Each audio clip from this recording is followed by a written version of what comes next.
Hi everyone. Today I'm going to be reviewing Plastic Beach by Gorillaz, their third album, and in my opinion, their best album.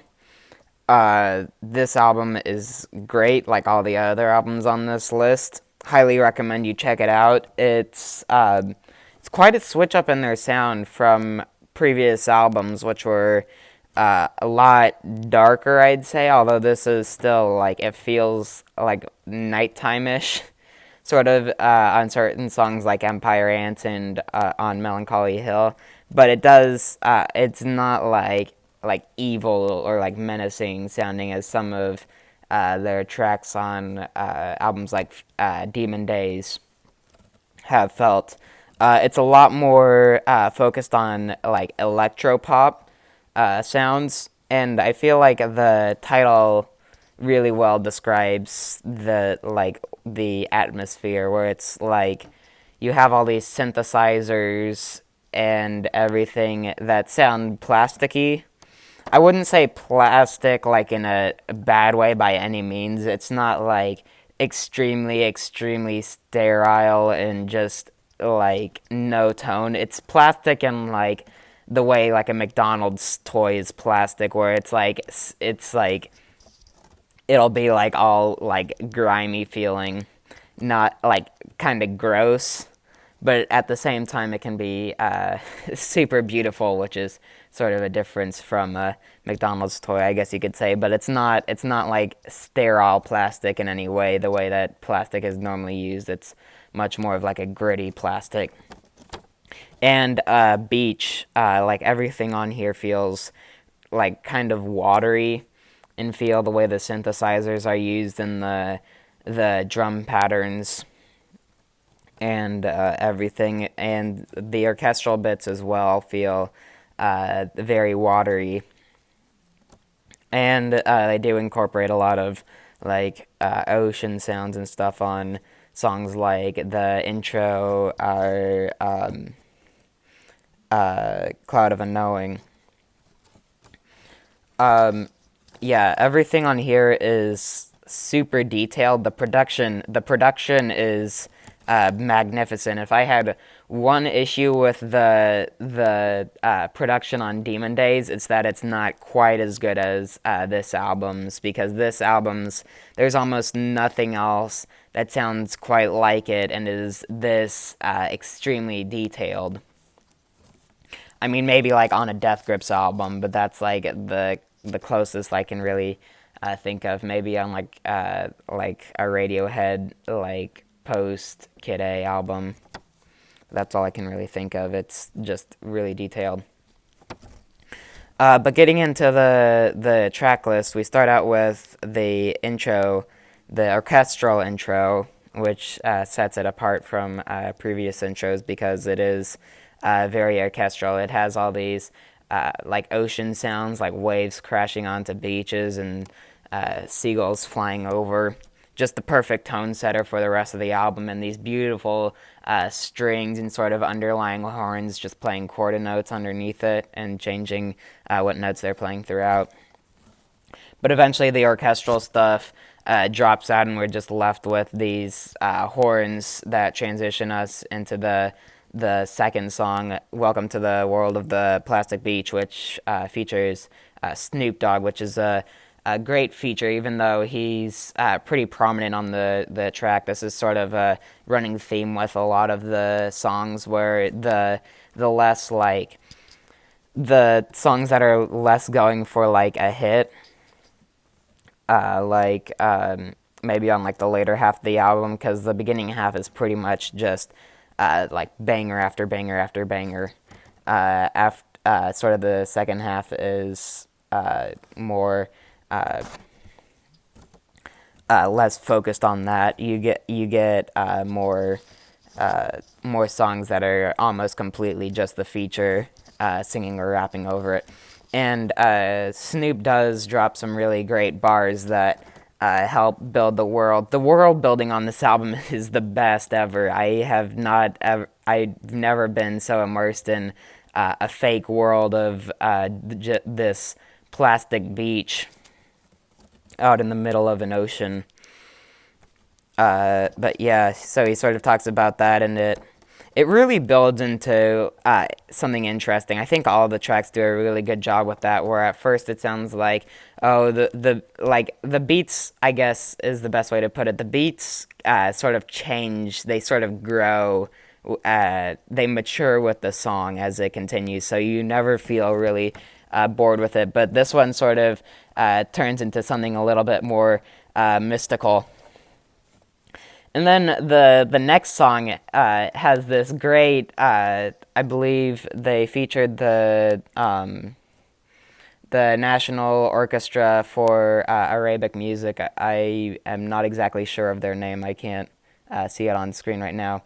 But it's a great feature. It does sound extremely Arabic, but they made it feel like it was like oceany, like watery sounding, like you're on a beach. And then the features from Bashi and Kano, they have great vocal chemistry with each other, sort of changing back and forth these different verses that further build the world. I love the song. And one thing I do wonder is, where are our Aladdin type beats? We need more Aladdin type beats in this world. Okay? This is one example of that, and we need more, okay? After that is Rhinestone Eyes. Another great song on this album. One of my favorites, although I have a lot of favorites on this album. It's it's got this sort of punchy beat to it, but the chorus has all these descending synthesizers that sound like just a wave, like a tsunami coming down. And it repeats that several times. It's barely a chorus. It's like an anti-chorus because there's almost like no singing whatsoever until like the third time it repeats through, and all these it's electric trick on the second and third parts that are really great. So yeah, it's one of my favorites. And then Stylo has this really interesting song structure to it because they featured both a rapper, Most Def, who's really popular in the underground. Definitely check out some of his works if you haven't. And Bobby Womack, who was like I believe, a 70s and 80s soul singer whose works are also really great. I've only listened to a couple of songs by him, but you should definitely check him out. The structure is sort of set up to be Most Def's feature first, and then the pseudo chorus, and then Bobby Womack's verse, which is this like huge blown out, like he owns the track pretty much. And then it sort of comes back down, and we get another verse from Most Def. It's really complicated, but it sounds great. Most Def's verse on here, while it is pretty short and it's repeated later on, it's the same verse twice. There's sort of there's no really real need to change it because repeating it really makes it stick a lot stronger. And the beat on here, it's like this sort of bassy synth, like dance beat. Really good vibe on it. Something you could definitely play it in like a club and get people dancing to. It's just a fantastic song. Another one of my favorites on this album. And then Super Fast Jellyfish sounds extremely like a commercial, like especially the chorus sounds like a commercial jingle, but it's got these really crispy drums, these crunchy drums that really make the track, and a great verse from I believe it was these great verses from De La Soul, who reappear on this album after first appearing on Feel Good Inc. from their previous album, which is one of the best songs off of that album, one of the best hits of that decade. Just another great song. It's like I said, it's got a commercial jingle to it, but it's really gritty. So that sort of like erases like the catchiness is more in the fact that it's like a parody, but not a parody in like a way of just being like the same thing, but they're just saying at the end, this is a parody, but a parody in that it sounds better than a commercial jingle. And then Empire Ants. Good God, the song is good. I cannot describe it. It starts out with these really beautiful, I believe, strummed guitars, and these like beautiful. I'm not sure what they are, but sort of just descending up all throughout, and 2D sort of doing a talk singing every once in a while. The lines are pretty separated, so it doesn't exactly form a cohesive verse. But it just keeps going, and eventually you hear this build up, and every time it gets me, every time, because this build up is so fantastic. It just builds, and then you hear these like four like strings being plucked like right in the middle of the panning, and then there's all this glitter, sort of like crystally sounding, like crystally in like a plastic way. Like it sounds. It doesn't sound exactly like it's diamond sparkling, but like sort of like rhinestone sparkling, if you will. And this another great groove on it that I love. This is just a fantastic song, and Little Dragons feature on it as well. Towards the back end is really great. Sort of these reverb drenched vocals all throughout that. Once the sort of sparkles are stripped away for just a sec, you just realize how great it is, and then when they come back in, it just makes it so good. And the finishing part, they make sure to add just a little bit more, like they do on all the other tracks, to properly conclude it. But I just really love this track. It's another one of my favorites. There are just so many favorites that I have on this album, especially in the first half. And that's not to say that the second half falls off by any means. It's just the first half is just hit after hit after hit. While the second half goes a lot more in the vibe sort of direction. It sort of stretches out its time's a little bit longer to just sort of immerse you in this plastic beach, so that you just get as much time with it as you possibly can, because like I said, the world building here just makes you want to be there for as long as possible. And then Glitter Freeze, it's got these really weird synths on them of that are really interesting to me. There's all this stuff going on. It sort of sounds like maybe it's just the intro getting to me, but like something that you'd hear like while navigating. And there's the vocals sort of sound like they're sampled, even though they're not. It's actually a feature, but there's almost no 2D vocals on here. It's just Marky Smith, the feature, who just appears every once in a while. And I feel like if his vocals were all over it, then it would sort of mess up what makes the track great. And that's sort of just the synths and the keyboards and the drum beat and sort of this really like electronic sounding song. And then Some Kind of Nature featuring Lou Reed from the Velvet Underground. I am yet to check out their stuff. I am sure one of their albums will appear on my favorites list if I decide to do one again next year. But Lou Reed from the Velvet Underground makes an appearance on this track, and his performance is great. It's all glitchy and sort of disturbed, does a really good job with it, and the beat totally supports it. It also sounds super glitchy with these weird keyboards all over it. And eventually it sort of descends into this quite beautiful uh, sort of song where there's a lot of vocal lines I like, and these sort of synthesizers that come in that reinforce that. Just a great song. And then on Melancholy Hill, another one of my favorites.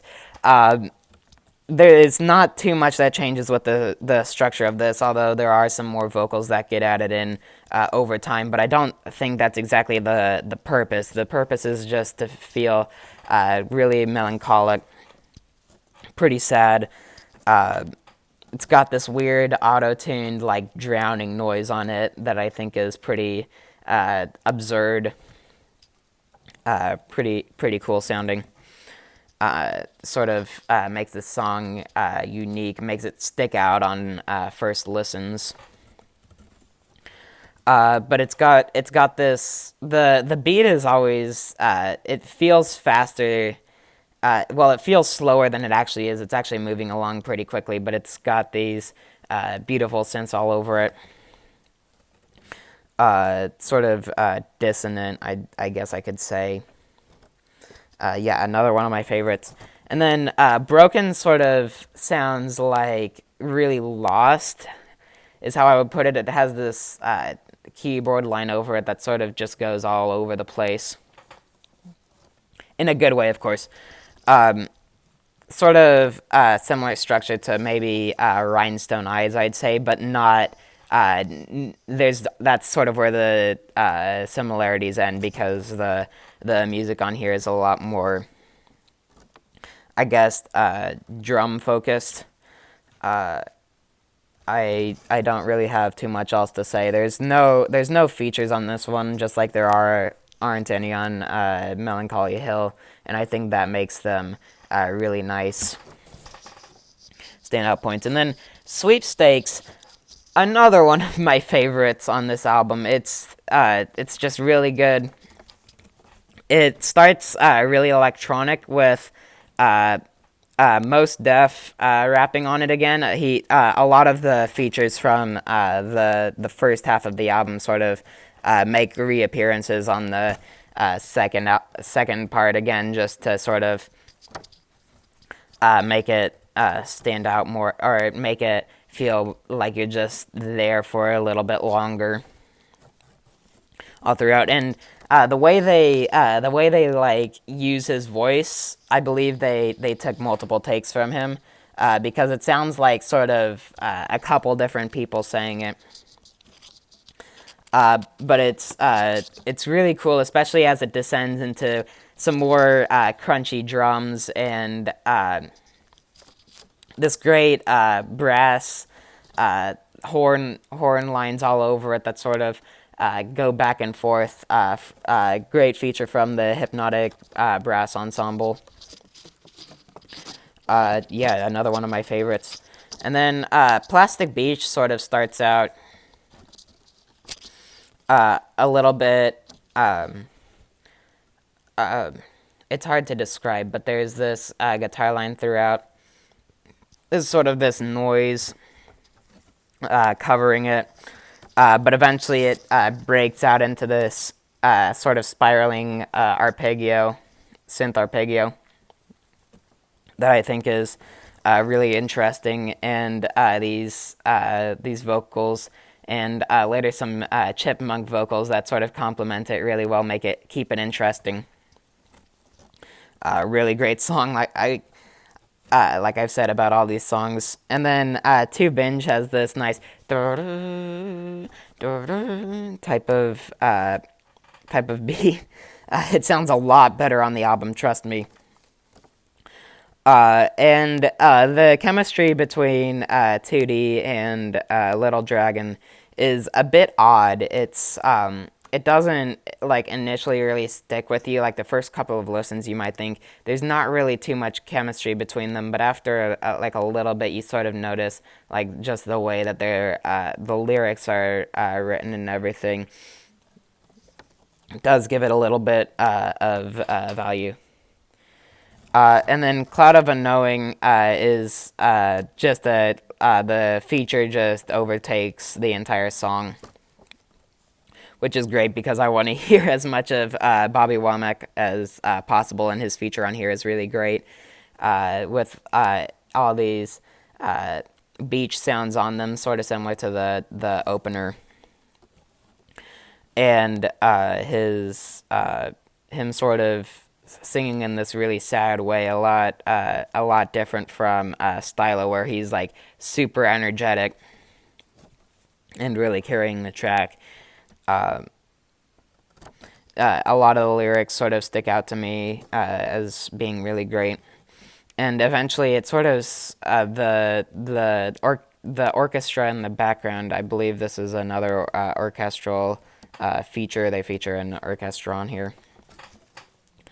It eventually sort of swells and sort of just doesn't overtake the song, because I feel like the song is trying to not be like super energetic, like I said, but it sort of just slowly rises to a point, and then it cuts out, and there's just ocean noises left. Just a beautiful, beautiful song.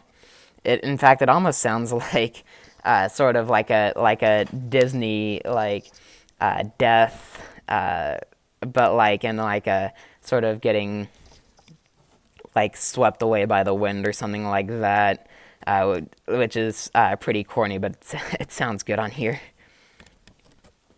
And then following that is Pirate Jet, which has these bouncy vocals and this really odd beat to it. Doesn't sound very piratey, and the vocals on here are also pretty strange. Not a ton to say about it. That's the closer for the main part of the album. I consider the two bonus tracks on here, the two orchestral songs on the deluxe version, to be the proper closer. That's just personal preference, because I feel like they just add a little bit more to the world building. First, the longer of the two, they add up to about 6 minutes total, but the longer of the two, Pirates Progress, is sort of like an add-on to the opener,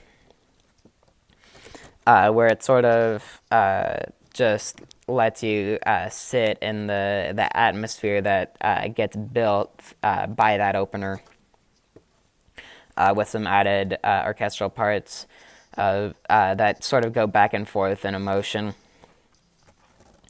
And then the last song that I consider to be canon is 3 Hearts, 7 Seas, 12 Moons, which sort of sounds like a day at sea.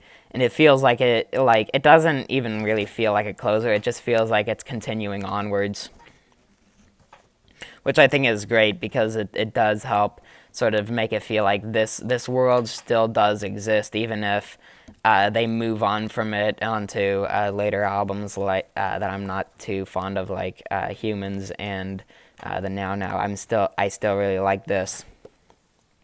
It reminds you that it's still around. But yeah, I think that's about all I have to say on this album. Wonderful album. Definitely check it out if you've listened to Demon Days.